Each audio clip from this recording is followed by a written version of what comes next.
انہیں 15 اپریل 1976 کا سیاہ دن اور دہلی کے ترکمان گیٹ کا واقعہ یاد رکھنا چاہیے۔ آج بھی مسلمان دو چہروں والی کانگریس کے قاتلانہ مظالم کو فراموش نہیں کر پائے ہیں۔ تاریخ خود بتاتی ہے کہ کانگریس کا دور ہٹلر کے دور سے کم نہیں تھا۔ کانگریس حکومت کے زیر سایہ معصوم شہریوں پر گولیاں برسائی گئیں، بے گناہ نہتے مسلمانوں پر گولی چلائی گئی تھی، کیونکہ دہلی کے ترکمان گیٹ میں رہنے والے ہزاروں لوگ ان کے انہدام کے خلاف احتجاج کر رہے تھے۔ اس فائرنگ میں 150 کے قریب لوگ مارے گئے تھے۔ ممتاز کالج کے ایسوسیٹ پروفیسر ڈاکٹر محمد عمران کی والدہ کے انتقال پر تعزیتی نشست کا انعقاد کیا گیا۔ اس موقع پر پروفیسر شازیہ صدیقی خان اور ڈاکٹر محمد سلمان خان ندوی نے ڈاکٹر محمد عمران کی والدہ کے انتقال پر گہرے رنج و غم کا اظہار کیا اور بتایا کہ وہ طویل عرصے سے بیمار چل رہی تھی۔ کل ان کا انتقال ہو گیا اور نماز جنازہ ان کے مکان مومن نگر محمدی مسجد کے نزدیک ہوئی اور تدفین آسیہ مئو قریبی قبرستان میں ہوئی۔ ممتاز پی جی کالج کے سبھی اساتذہ، اسٹاف اور غیر تدریسی اسٹاف نے اس موقع پر اپنے گہرے رنج غم کا اظہار کیا اور ان کے ایصال و ثواب کے لیے طلبہ و طالبات اور تمام اساتذہ اور اسٹاف نے دعائے مغفرت کی۔ آج لکھنؤ میں صبح سے ہی کوہرے جیسی کیفیت تھی۔ صبح 9 بجے کے بعد بادلوں کا اثر گہرا ہونے لگا،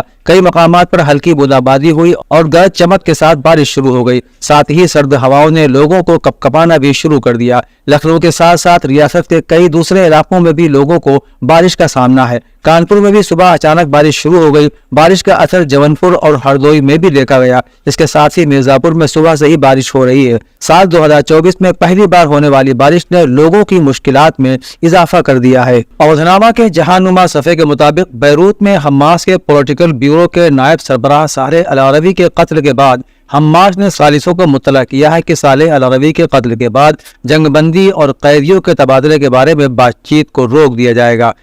حماس نے اپنے سینئر رہنما کی ہلاکت کا بدلہ لینے کے عزم کا اظہار بھی کیا ہے۔ العربیہ کے ذرائع نے اطلاع دی ہے کہ صالح العربی اگلے ہفتے حماس کے مطالبات پر مزید مشاورات کے لیے ثالثوں کے پاس جانے والے تھے۔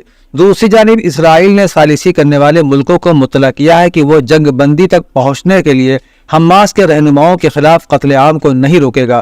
وہ لبنان یا حزب اللہ کو نہیں بلکہ 7 اکتوبر کے حملے میں ملوث تمام افراد کو نشانہ بنا رہا ہے۔ اسرائیل مخالف تحریک ناتوری کارتا کے سینئر رکن نے یہودیوں کے تحفظ کے بارے میں اسرائیل کے دعووں کو مسترد کرتے ہوئے کہا کہ سب سے پہلی بات تو یہ ہے کہ اسرائیل یہودیوں کے لیے سب سے زیادہ غیر محفوظ جگہ ہے، اور دوسری بات یہ ہے کہ جو لوگ نسلی تصفیہ کرتے اور اس کا جواز پیش کرتے ہیں وہ یہودی نہیں ہے۔ رپورٹ کے مطابق انہوں نے اپنے ایک ویڈیو پیغام میں کہا ہے کہ آج اسرائیل یہودیوں کے لیے سب سے زیادہ غیر محفوظ جگہ ہے، یعنی اگر آپ پوری دنیا میں گھومیں تو آپ کو یہودیوں کے لیے صرف ایک ہی جگہ غیر محفوظ ملے گی اور وہ ہے اسرائیل۔ پاکستان میں سپریم کورٹ نے ریمارکس دیے ہیں کہ الیکشن کمیشن شفاف انتخابات کو یقینی بنائے۔ پی ٹی آئی کے وکیل لطیف کھوسہ اور شعیب شاہین عدالت کے سامنے پیش ہوئے۔ سماعت کے آغاز پر لطیف کھوسہ نے دلائل کا آغاز کرتے ہوئے کہا کہ ہمارے امیدواروں کی راہ میں رکاوٹ ڈالی گئی۔ اس پر چیف جسٹس نے استفسار کیا کہ ثبوت کیا ہیں، ہمیں کچھ دکھائیں۔ جواب میں لطیف کھوسہ نے کہا کہ میں نے ساری تفصیل درخواست میں لگائی ہے۔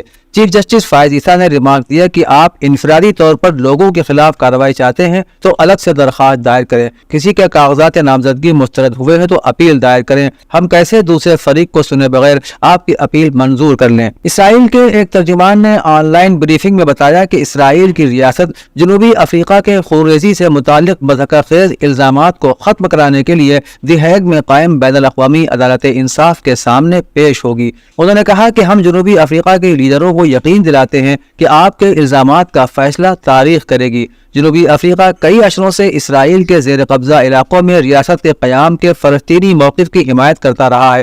وہ فلسطینیوں کے حالات کو نسل پرستی کے دور میں جنوبی افریقہ میں سیاہ فام اکثریت سے مشابہ قرار دیتا ہے۔ ترجمان نے کہا کہ اسرائیل اس موازنے کی سختی سے تردید کرتا ہے۔ فرانس کے صدر نے اسرائیل کو مشورہ دیا ہے کہ جنگ کو پھیلانے سے پرہیز کرے، بطور خاص لبنان کی طرف جنگ کو بڑھانے سے احتیاط برتی جائے۔ امانویل ویکرون کی طرف سے یہ مشورہ لبنان میں حماس کے اہم رہنما صالح العربی کو ایک اسرائیلی ڈرون حملے میں ہلاک کیے جانے کے بعد دیا گیا ہے۔ یہ بات فرانس کے صدر نے اسرائیلی جنگی کابینہ کے رکن سے فون پر بات کرتے ہوئے کہی۔ میکرون نے کہا کہ یہ ضروری ہے کہ جنگ کے پھیلاؤ سے بچا جائے۔ میں یہی بات خطے کے تمام کھلاڑیوں سے کہتا رہوں گا جو اس جنگ میں بلا واسطہ یا بے واسطہ طور پر شریک ہیں۔ اودھ نامہ میں شائع مضامین کو مکمل طور پر پڑھنے کے لیے اودھ نامہ کی ویب سائٹ www.awadhnama.com پر وزٹ کریں اور ای پیپر پر کلک کریں۔